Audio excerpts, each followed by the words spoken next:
बासमती चावल को लेकर इन दिनों चर्चाएं तेज हैं और इसका कारण है पंजाब जैसे प्रमुख उत्पादक राज्य में भारी बारिश और बाढ़ के कारण फसलों को हुआ नुकसान। बासमती की फसल को नुकसान से पैदावार में कमी और इसका असर निर्यात पर भी पड़ने की आशंका जताई जा रही है। हालांकि इसको लेकर अलग अलग राय भी देखने को मिल रही है। एक तरफ जहां कुछ एक्सपर्ट्स मानते हैं कि भारी बारिश और बाढ़ से बासमती के पैदावार और उत्पादन पर असर पड़ेगा, तो वहीं कई एक्सपर्ट्स ये मानते हैं कि उत्पादन और निर्यात पर असर नहीं पड़ेगा, क्योंकि इसकी भरपाई देश के अन्य राज्यों से इस बार हो जाएगी। इन चर्चाओं के बीच अगर जमीनी स्तर पर देखें तो पंजाब में बाढ़ और बारिश ने किसानों की फसलों को भारी नुकसान पहुंचाया है और रिपोर्ट्स की माने तो इससे बासमती और धान के उत्पादन में 20 से 25% की कमी देखने को मिल सकती है। बताया गया है कि हजारों हेक्टेयर खेतों में जमा पानी फसलों को बर्बाद कर रहा है, क्योंकि ऑक्सीजन की कमी के कारण ऐसा हो रहा है। अब इससे किसानों की आय पर बड़ा असर पड़ने और साथ ही निर्यात पर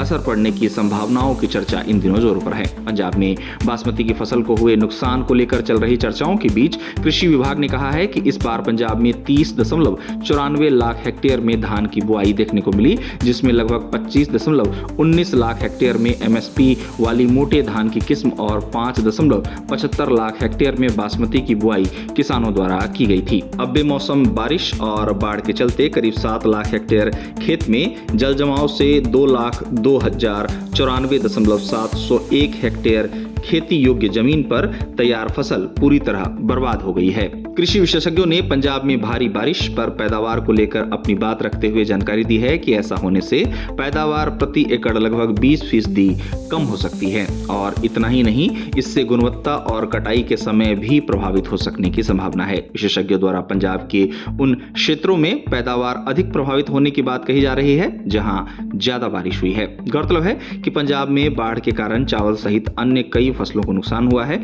लेकिन इस समय खास चर्चा का विषय पंजाब में बासमती की फसल है, क्योंकि पंजाब बड़ी मात्रा में बासमती चावल का उत्पादन करता है।